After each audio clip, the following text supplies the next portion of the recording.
My name is Tino Struckmann. I'm a card-carrying historian who's a bit of a foodie. At night, I'm a secret custom bike builder, and I'm one of those actors you sometimes see on TV. I want to take you through my tour of America. One of my pet peeves in this country is, in America, this is a pancake.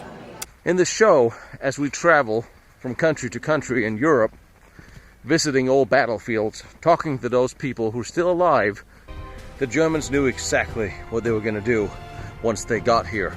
Now you ask yourself, what is a good Danish breakfast? Got some rolls, some boiled eggs, that you tap and peel and eat. And I'm looking at the menu, not seeing a whole lot of Danish stuff going on here, but we're going to give it a shot and pray to the Viking gods that they can come up with some better coffee than that, because fish will live in it. Sadly, I was wrong. None of the Danish bakeries in the Danish village of Solvang makes the most traditional Danish black bread, something you can get everywhere in Denmark. The chocolate that we usually put on the bottom of certain pastries, you can't do that here because it's too hot, but you can do it on other pastries. There's a disconnect going on here, and it's very interesting. It'll be a very, very dramatic expose by 48 hours one day, or not.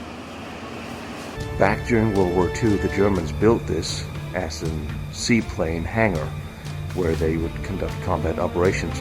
And after the war, this became the home for over 40,000 German refugees, mostly from East Prussia. Now you may ask yourself, what's this got to do with bikes or cars or food? Absolutely nothing, but it has something to do with a very important message. You need to read. Believe it or not, but there's a lot of people that grow up in the big cities in America and sadly now in the Western world who've never actually seen animals, not even seen the beach. At least they can go to places like this and get to meet all the different animals that you could possibly bring here. Get a little pony ride, you get to pet the little miniature pigs and goats and the angry alpaca. That's really, really important for kids to grow up knowing the wonderful value of being close to animals. Going to a pet expo in America is just as American as eating apple pie. There are 70 million pet dogs in America today.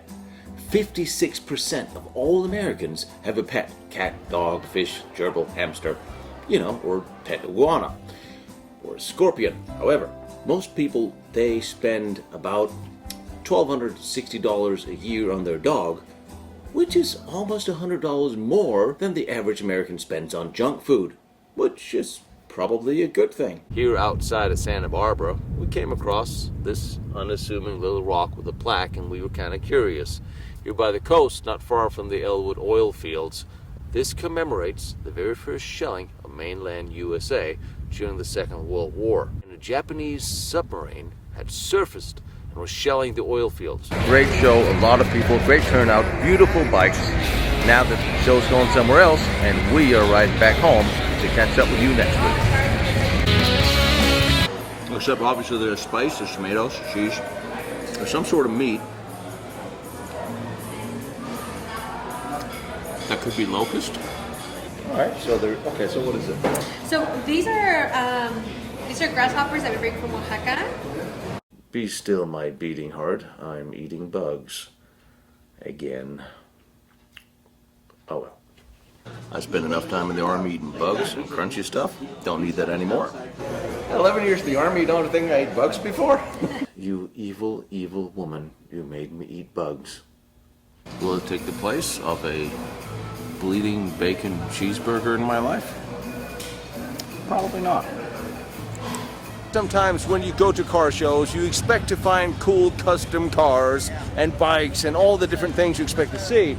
And then you find a unicorn, a Brubaker, dug out of a swamp out in Florida by some really cool guys who's gonna bring it back. They're gonna try, restore this car, and make molds of all the panels so you can have your very own based on whatever chassis you like. Alright, so this is the underground tunnels of LA.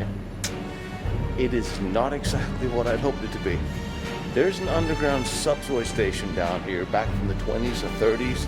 Whole bunch of stuff going on in underground LA. But they closed up all the access points we can get to. But I'm telling you, it goes on and on and on. And there's a city full of cars, bustling, rush hour traffic right above us right now.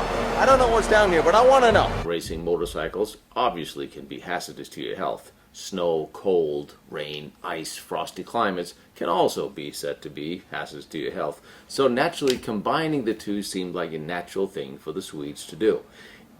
It seems that racing motorcycles on ice first appeared in 1924 in Sweden, with the first exposition in 1938, and the first actual competition of motorcycles with spiky tires racing against each other was in Moscow in 1939, just before the outbreak of World War II. If you want to make sure that you can get to go for a ride without your wife wanting to come, and listen to the passenger seat you give her.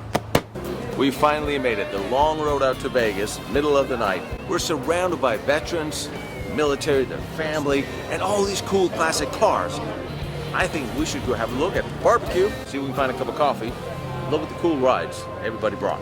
So here's the bet. I told you, the world's biggest Benedict, and I'm gonna try it just for you at this great place, which happened to be right next to my other favorite place in Vegas, Vamp. Let's face it, Benedict is a perfect meal.